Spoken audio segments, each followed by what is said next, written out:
Official Jets podcast is presented by WynnBET. Betting is a team sport. Bet together at WynnBET. Eric Allen here at One Jets Drive, joined by Jets Edge Bryce Huff. Let's get into the life of the National Football League player.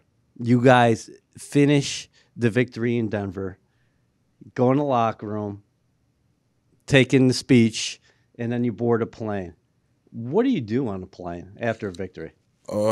Well, personally, I just kind of watch Netflix or watch some of the film, just kind of kill time on the way back. You know, it was a long flight, so I'm just trying to entertain myself some way. All right, so do you take in any film on the plane, though?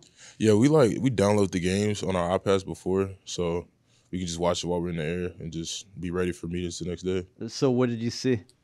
I mean, we were getting after it on the field, especially like guys were just flying around making huge plays, especially Quincy had a day. Jermaine had a huge day, you know, Bryce Hall. So it was just cool to watch that on the plane yesterday. So the plane arrives in Newark about 1:30 in the morning. Yeah. What time you get home?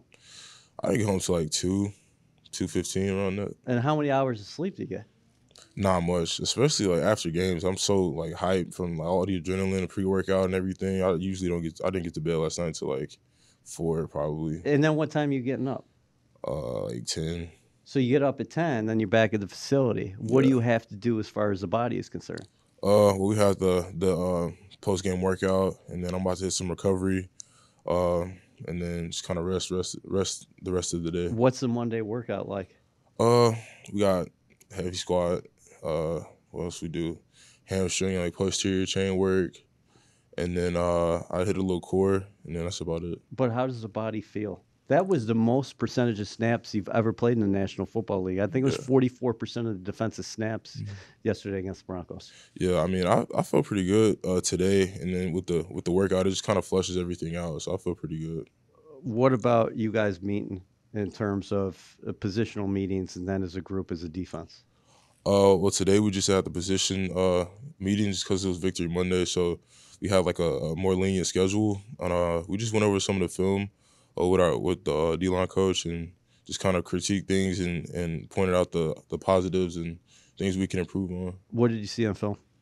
I mean, guys just getting after it. You know, people were putting up like really good GPS numbers, and that was cool to see, especially with like the high altitude. And they kind of make a big deal out of it, like the oxygen's thinner and stuff like that. But guys weren't even phased, so it was cool to see. How did you feel being back in Denver? Because you have experience. You were just there last year. Yeah, I've been there. Well, this is my third time being there. Right. Yeah, so it was pretty cool. Once again, I mean, just seeing the difference in elevation is kind of weird how it impacts you, but it wasn't too bad. All right, so take me through your sack. We're going to get to another one that you shared with basically everybody on the defense. Oh, yeah. But it looked like the tight end didn't actually chip you, but it released a little bit, got his hands on you a little bit, and then you went one-on-one with the right tackle. Yeah, so he kind of aligned tight, just kind of to get me a little tighter to the tackle and mess with my alignment. So I came off the ball, just kind of like hit a move just to get by him. And then at that time, it was one-on-one with McGlinchey. So I was trying to work an edge move, and then I beat him on the edge, but he started like recovering. And then I hit a counter inside when I saw Russell Wilson stepped in the pocket, and then I got his foot for a sec. How much do you attribute that to what you bring to the table physically and also in the film room during the week preparing for a guy like you're going to see McGlinchey? I mean, McGlinchey, he's a great tackle. He's been playing at a high level for a while. So and I knew he would be sitting on my speed. So I just I tried to beat him with the speed move, and he bailed on his kick and just turned on the edge. And when I saw he had his weight moving backwards, I knew Russell Wilson was going to be scrambling up the middle. So I just had that in my mind to like get ready to counter. The Jermaine play, we were talking about that in the locker room last night, where he came up from behind to get Russell. That was a 3rd and 14. I would have thought it was a 3-man pressure. Were you spying in that situation, or is that something that you did on your own? No, I was supposed to spy right there. So, Russell Wilson, he's a shifty dude. So we had the 3-man rush. These guys just get home any way they can. And Jermaine came around on the edge with full effort, and I was about to pull him up, and Jermaine just came around and got the ball off. What's your thoughts when they asked you to spy? I mean, I kind of like it. Just knowing I can run down quarterbacks and just get like a free go on a QB is kind of cool. It's interesting. Robert Saleh said after the game that they weren't letting Russell play quarterback early. From your perspective, what does that mean when he was talking about the screens and also obviously he was using his feet? Yeah, I mean, from a D-line perspective, we were just kind of trying to make everything cloudy for him up front. You know, he likes to throw through the B gaps. So we were really just caging it in and making him have to scramble out the back, which he doesn't like to do, or make some type of like check down or screen or something like that. What about the one where you guys all converged from every side? You got Jermaine comes in from the left side, you come in from the right side, and also Quinnen pushing the pocket. Yeah. How do you guys talk about that afterwards as far as who got the sack? Well, Jermaine, the whole time Jermaine was saying he had the whole sack, but I had a hand on him going down to the ground, so I'm like, I got a half.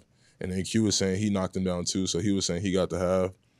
But Jermaine got there first, so he ended up getting the whole sack. But I mean, it's just kind of the meet me at the quarterback mentality, and we were just all converging on him at the same time. Do you want a half for that?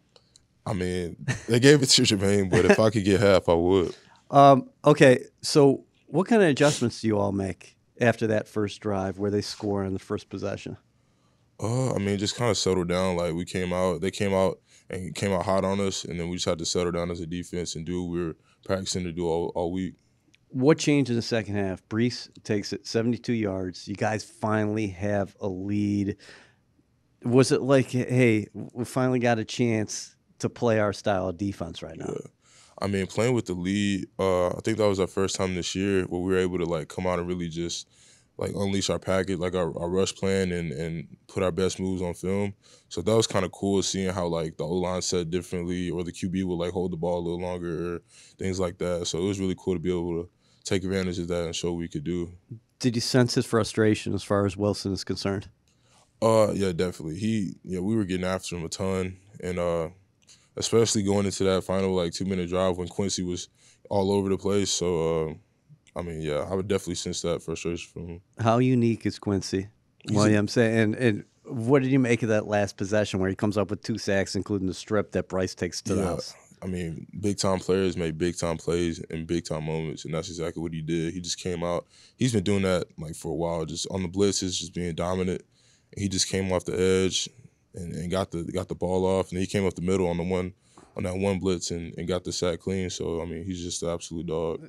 Can you talk about his speed? Because you guys play different positions, but you're both so explosive. Yeah, I mean, he's a quick dude. He's really twitchy, and he takes his shot at the right moments. Like he can just run through people and hit them every time versus having to break down and like slow down and come to balance. He just knows where to take his shot and just make the right play every time. Safety's in as many weeks now. You came up with one, and then Big Al. How cool was it to see Al get a couple points? Yeah, that was cool. I mean, our coach was talking about, he was like, if we got to get a safety every week to get the momentum going, then that's what we'll do. And that was just cool. Like, it was cool to see that happen too. What about your safety against the Chiefs? Can you take me through the play against Jawan Taylor? Yeah, so, I mean, right there, my responsibility on that play was to run a big hoop. So I just got off the ball and was just burning the edge, and I knew I was going to be able to beat him with straight speed. And I got to the point, and I was bending. He just grabbed the face mask, and like I feel like it would have been a strip sack because of how Pat was holding the ball. Patrick Mahomes was holding the ball, and he just got the face mask and the safety. So I'll take the 2 points, but I feel like I should have had a sack on that play. Your thought process all the time when you're coming around that edge, are you thinking strip sack? Yeah, definitely. If the quarterback has the ball when I come off the edge, I'm definitely going for the ball. All right, so the NFL is no longer sleeping on you. Here, I'm going to give you a statistic here. This comes from Pro Football Focus. Steve Palazzolo today. Micah Parsons leads the National Football League with 29 quarterback pressures. Nick Bosa has 27. Max Crosby, 27. T.J. Watt, 27. Chase Young, 27. Bryce Huff, 25. That's pretty good company. What do you think about that? Definitely. There's a lot of great players, and they play the game at a high level, so it means a lot to be in that group of like really good competitors. Can you believe you've been here since 2020? I can. I mean, time flies. It feels like just yesterday when I showed up as a undrafted rookie, but I mean, it's been a great time here, and just being able to get better and continue to improve my game has been fun. Do you remember your first professional sack of Ryan Fitzpatrick and the Dolphins? Yeah, I do. I think he was scrambling, and then I got him with a heel click. Yeah, I remember that play. It was pretty cool. All right. So I talked to Sal about you last week. He said you've completely transformed your body.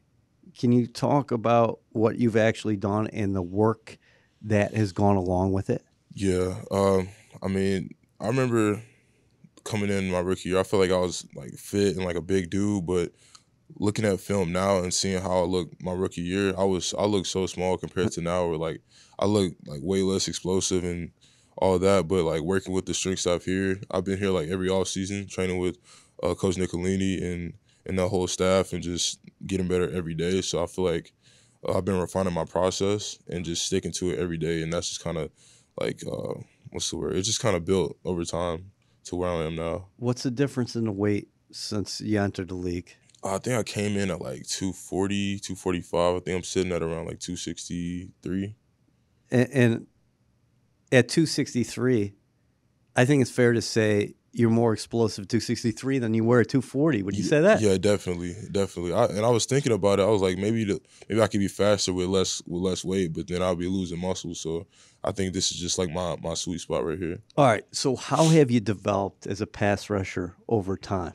Because you used to be the situational guy. You used to be the guy who came in special teams, maybe get a couple reps per game and provide that edge pressure. Now we're seeing you more and more in the lineup. Can you talk about how you've grown as that edge guy?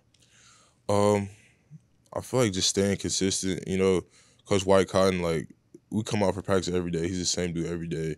He pushes us to like give full effort, full speed, and Indy, and getting off on the ball, working our techniques and team, and then having a group of guys that are in the room, like seeing Quinnen and JFM, Jermaine, like all the guys just coming and putting in work, and I take little things from all their game and like add it to mine. So like it's just I guess just like the result of being around so many great dudes that know how that love to work and just taking things from their game and adding into mine. So I've taken all kinds of things, like especially from Carl too, as far as like my hand placement, uh, my get off angles and things like that, and that on the field and then off the field, like learning how to recover properly, learning how to watch film and just attack the game differently. So I feel like just being around such a great room has helped me become who I am today. Do you think pass rushing is an art? And what takes it for a player to become an elite pass rusher? I feel like a great motor is the first key, and then get off. That's definitely a huge part. Uh, Consistent technique. Like a lot of the best rushers in the league, they have like all their get offs look the same, and so it keeps the offensive lineman guessing, and then that also opens up your rush package as well. And then I'll say next would probably be a good bull rush, because like if a tackle doesn't respect your bull, then he's not going to respect your speed rush or your inside move or anything. So yeah. Who are guys that you like watching outside of the room? I'll talk to you guys about the guys in the room, but who do you like watching around the league? TJ Watt definitely up there. Hassan Reddick, Alex Highsmith, another great dude I like to watch. Shaq Barrett, another great dude. See who else? Nick Bosa, Chris Jones, Aaron Donald. Just a bunch of guys I like to watch. What do you like about Watt? You mentioned him first. Oh yeah, he's just a beast. Like his motor, that's he has the best motor in the league. He just does not stop, especially when the ball is in sight. He's going to get it no matter what. And just like the way he takes control of games, like you could tell when games on the line, and he takes the win. Like every time he just goes in and makes something happen. Do you see similarities as far as your path is concerned to college? Like, because you originally committed to South Alabama, I think. Mm-hmm. You actually went to Memphis and you started out on special teams, and then you were a situational guy, and then those last 2 years you exploded. Yeah. Kind of like a similar trek in the National Football League, you think? Yeah, definitely. Memphis was I had all Sunbelt offers, and then Coach Norvell got hired as the head coach from Memphis, and that was my best offer. So then I took that role, that path, and then I came out on teams like you said, and because I didn't want to be redshirted, so I came out on teams just kind of like grinding my way up the roster, and then eventually got my opportunities going into my junior year. So I feel like it's definitely been a lot similar to college. Yeah, what were your thoughts when you didn't go? And we talked about this in the past, but when you went undrafted initially, did you ever have any doubts, or at that point you said, you know what, I'm going to prove everybody wrong, and I know I can do this? Yeah, I mean, I knew regardless of where I was drafted or undrafted, I would find a way to like stick in the league because like that's just what I've always wanted to do is just be an NFL football player. And once I got here and I saw the guys that like I was competing against, I was like, I know I can go out here and make a name for myself, just with hard work. So I just wake up every morning and put my best foot forward and just stick to that every day. Jets fans, we're in our final push and the clock is ticking. WynnBET is giving you a golden opportunity to win VIP prizes for the 2023 season. The WynnBET Green Room is the most exclusive space at the stadium with all-inclusive food and beverage, lower-level seats, and appearances by Jets legends and celebrities. New Jersey customers, all you need to do is wager at least $100 on WynnBET Sportsbook or Casino. For New York customers, all you need to do is wager at least $100 on WynnBET's Sportsbook. The best part? You get an entry for every $100 you wager. What do you like most about playing with Jermaine? He's a guy who's getting a lot more playing time in year two. A little bit different than you as far as his entry into the National Football League. First round pick out of Florida State, right? I mean, Jermaine's a great dude. And just seeing how he's grown from year one to year two has been really special, especially like how he came in from the offseason. He's like way more explosive, way more like, what's the word? Like his balance on the edge, his moves, his rush package is like expanded. And just seeing him coming out and make plays, like for a guy that works so hard, it's really like I love to see it because I know how much work he puts in every day. And it's finally paying off with the playing time he's getting and like the opportunities he's getting. And he's showing like why he was drafted first round. Can you speak to him about speak of him being such a technician? Because he's a guy who seems like he really appreciates the finer points in this game. Yeah, I mean, especially like yesterday, he had a great day, like coming off the ball, like working his moves that we had talked about all week, and he worked them to a T. Like great hand placement, he got to the quarterback multiple times, and you saw in the sack, like he pushed him off the ball, like created separation, got home. So like, I mean, he's really been a technician as far as like working on his power moves, his stab moves. Like these are probably the best moves I've seen from him like since he's been a Jet. Isn't he such a powerful dude too? Yeah. Not just as far as rushing the passer, but against the run. Yeah, for sure. He's setting edges. He's like knocking dudes back off the ball and making great plays in the run too. So yeah. JFM, the old guy in the room. Yeah. What have you taken from him over the years? Because everybody throughout the National Football League talk about pad level with him and how he can get underneath guys and his strength. I mean, John is like, it's like he can do it effortlessly. He can blow back anybody off the ball. Like tight ends don't stand a chance. Tackles don't stand a chance. If a puller comes back, they're getting blown up. So he's an absolute force on the edge. So yeah, JFM's definitely he's a dude, and he's been doing it for a long time.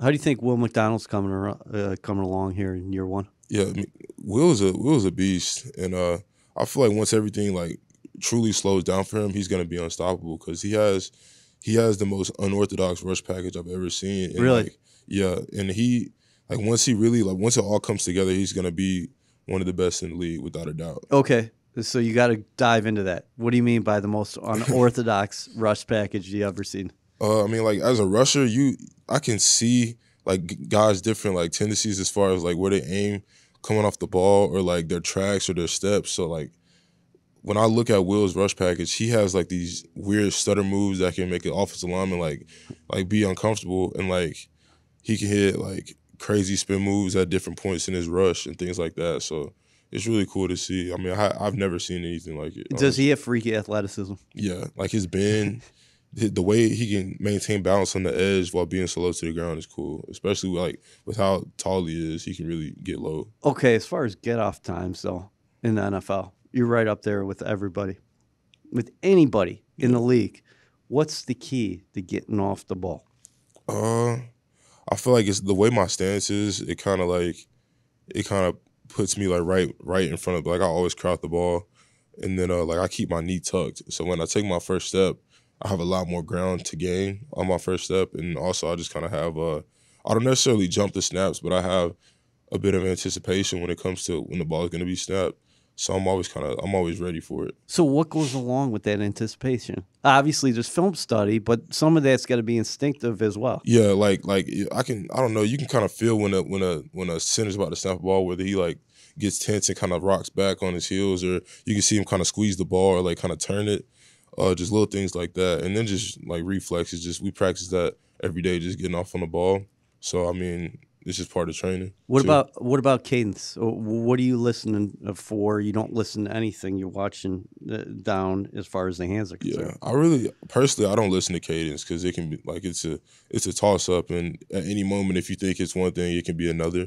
So I just kind of play it safe in that regard. But on silent count, I feel like a lot of dudes are like really like they switch up their intensity right before they snap the ball. Like they'll do like a head fake, and then right before they snap it, it'll be like way faster than the first one. So I kind of pick up on that as the years have gone. But for the most part, I just watch the ball.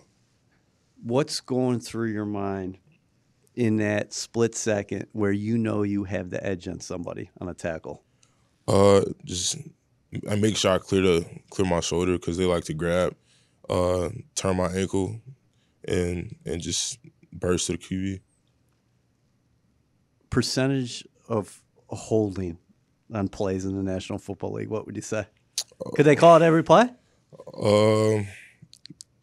Almost. Yeah. Like it's up there. I know. Even yesterday, like in the last couple of plays, I was getting bear hugged, and they were Really? Yeah, it was bad. And then like versus the Chiefs, that was crazy. Like that one play with Jermaine. But honestly, I feel like I've gotten a good bit of calls, so I can't say too much about it personally. But like I've seen a good bit of it. Do you think you're getting more calls, more respect from the officials now, the longer that you've been in the league, and the more effective you've become as a player? Yeah, I feel like the officials do a good job, especially with me personally. Like they see the separation when I've been the edge, so I feel like they're more likely to call a flag if a guy tries to hold me on the edge, or like as far as like the respect goes. I mean, if I'm putting up numbers and then one day I'll come out and they're just like holding me on the edge, I feel like they'll have an eye for it. So I feel like I should get a couple more calls. How much are teams paying more attention to you, I should say? But also with that being said, it's kind of hard because they got to pick their poison when they're going against you guys. You got Jermaine over there, Carl's up, you got John Franklin Myers, you got Quinnen in the middle, and you know, who are you going to go one-on-one with? Right. I mean, they like to chip a lot, and they've been doing double chippers like all season. And because teams they really respect our edges, I feel like for the most part, like whether it's Jermaine or Will or JFM or Carl, like they always have somebody on those edges ready to chip. And I know yesterday, like I was watching film, I ended up getting a one-on-one with Garrett Bowles, but then they had like two dudes chipping Will on the other side. So I mean, it's just a toss-up, but I feel like they definitely have to respect us. Double chippers. Yeah. How do you attack that? We have our chip games and whatnot, but for the most part, it's just effort. Because when you have that many dudes on the line protecting, it's kind of hard to just like attack an edge or like get a straight, you know what I'm saying, shot on the O-lineman. So we have to kind of chop it up. Do you like this defense at all three levels? Because we've been talking about the defensive line, and we talked about Quincy a little bit before, but that inside linebacker tandem with him and Mosley, just tremendous. Then you talk about your cornerbacks just going 1, 2, 3. If you're going to do Sauce, DJ, Michael Carter II, I would take them over any three corners in the National Football League. Your safety's been making plays. What do you think about this defense at all three levels? I mean, we got dudes on every level and leaders on every level, especially with CJ. He's been in the league for a while and been playing at a high level for a long time. And he's making plays everywhere. Sauce, DJ, MC, all those guys. And you got the safeties on the back end, like keeping everything locked in. So, I mean, it's a great defense for sure. We've spoken a lot about Jermaine, but can you talk about the edge that he plays with?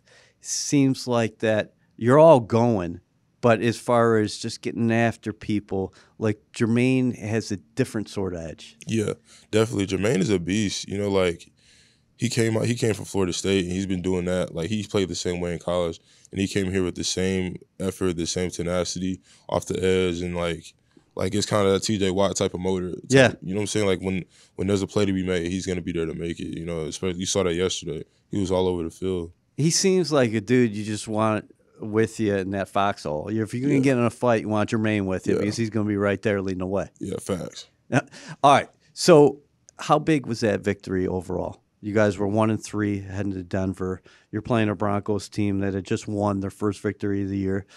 Yeah. The previous week, there was a good crowd. You guys got down at halftime, but came back in the second half, and all three units contributed: special teams, defense, and offense, of course. I mean, it was. I mean, a win. Like a win is a win. Like honestly, we worked hard for it all week. Like we were practicing hard. You know, they had the other stuff off the field with Coach Hackett, like adding a little extra, like meaning behind the game, because they were talking bad about him. So like everybody just came out hot with a little chip on our shoulders, and we brought the dub home.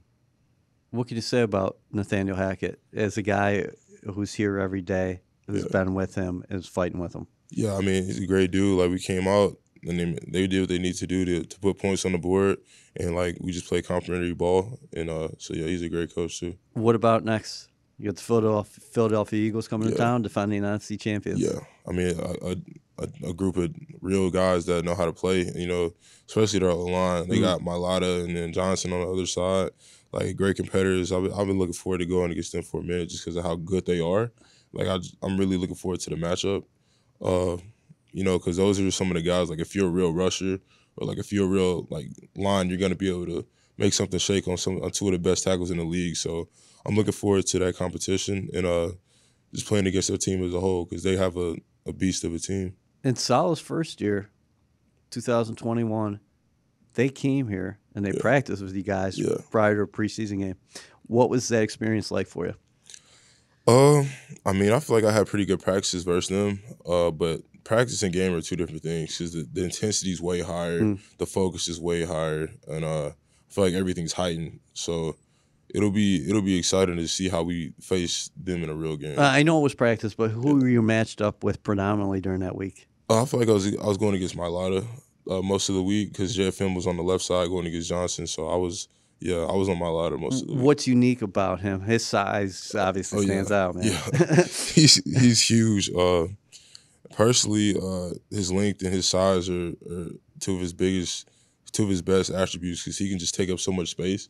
And to be able to beat him on the edge, you have to be able to gain ground like really fast, or like even an inside move, you have to have your hands ready because he has that length to cover up the entire B gap at the same time. So you just really have to be on your P's and Q's going against him. Speaking of being on your P's and Q's, what about the challenge against going against Jalen Hurts and what he can be as a passer, but also what he can be as a runner? Yeah, I mean, I already know we're gonna have to have some type of plan for him and his what's the word? His scrambles, and like he can use his legs and really get downfield. So we have to be on point as far as our rush lanes and our plan as a whole. So why are you able to be sitting here in 2023, 2020 undrafted free agent? A lot of people would have written you off when Robert Saleh was hired and came here with the new system in 2021. How were you able to persevere? Because when there's a regime change, oftentimes you see guys getting their guys in here or bringing in people they thought were going to fit their system. Yeah. I mean, after my rookie year, Joe D, like we had our exit meetings, and Joe D told me, he was like we got a new set of coaches in. You got to prove yourself again. Like you got to show them what your skill set is. So I just attacked that all season knowing what was on the line. And like Coach said, like I transformed my body, and I feel like the work I put in that all season with that extra pressure, like it really pushed me to elevate my game and my entire physique and skill set. So what do you like most about this defense? Like the attack front and being able to just get off the ball and not have to think and just go. Can you speak to the way it works with Saleh, Jeff Albrecht, defensive coordinator? You mentioned Aaron Whitecotton before, the defensive line coach. The dynamic there with those three guys. I mean, they put us in the best position to make plays and like showcase our talents. So I mean, being able to play in this defense and knowing that we're going to be able to showcase what we have and take our shots when it matters most is really cool. Aaron Rodgers posted on Instagram over the weekend about his recovery. Yeah. He's hoping that he can come back, maybe even later this season. Yeah. What's he been like as a teammate for you as a young guy who watched him growing up? Yeah.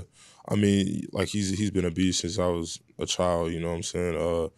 Aaron is a great leader, and like I've seen him bring guys along and put guys on game as far as what he knows about the offense, about football in general, and that's kind of inspired me to kind of like help bring along some of the guys in our room, like Jermaine and Will. Like they're great players, but like being in the league a little longer than them, like I have a little more experience, so I can it makes me want to like be able to put them on game or like show them what I know and like teach them the little things that I've picked up over the years too. So, I mean, it's been really cool having them on the team.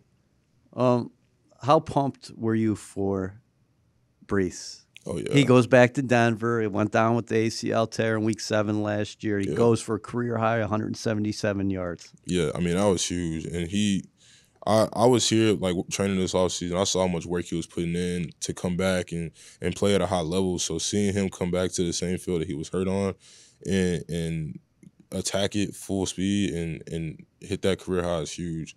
You've been here for a while. I wanted to ask you about the crowd at MetLife so far this season. Buffalo Week 1. Obviously, you played the Patriots, but then you had that toe-to-toe game with the defending champs, the Kansas City Chiefs, Sunday Night Football. How much can a crowd help you specifically as a guy who's rushing the quarterback? Because the Eagles are coming to town. It's going to be that late doubleheader game, 4:30, and you know it's going to be charged. But how can they help you, and how have they helped you this year? Yeah, our crowd has been like incredible since the season opener. We've had like great crowds and great fans. But for me specifically, third downs, like when crowds are loud and like really make it to where an offense can't get their cadence in and they have to go to the silent count, it makes my life easier. Because if I have a silent count and I know I'm about to get off on the ball, I don't think there's a tackle in the league that can touch me off the edge. So like if the crowd is like blasting and just being incredibly loud, it really does make my life easier. How much fun are you having this season? It's been a ton of fun, especially like my third year in this defense, and I'm not thinking at all. I can just go and just have fun with the guys, and putting in as much work as we do. Like on Sundays, it's been a blast for sure. You don't put any limits or restrictions on yourself, but have you thought about where you can take your game as you continue to evolve? Yeah, definitely. I always see areas that I can grow in, and I don't really think about the stats. I just think about giving 100% effort on every play. So just seeing like how I've performed and knowing that there's areas I can improve in, I'm not sure what the limit is, but I'm looking to really play to my full potential. Well, can't wait to see that. I know the fans are pumped to continue to watch you. Since entering the league in 2020, you've continued to take steps. Your ascension, everybody's watching the National Football League. Continued success to you, and thanks for coming by. Thank you.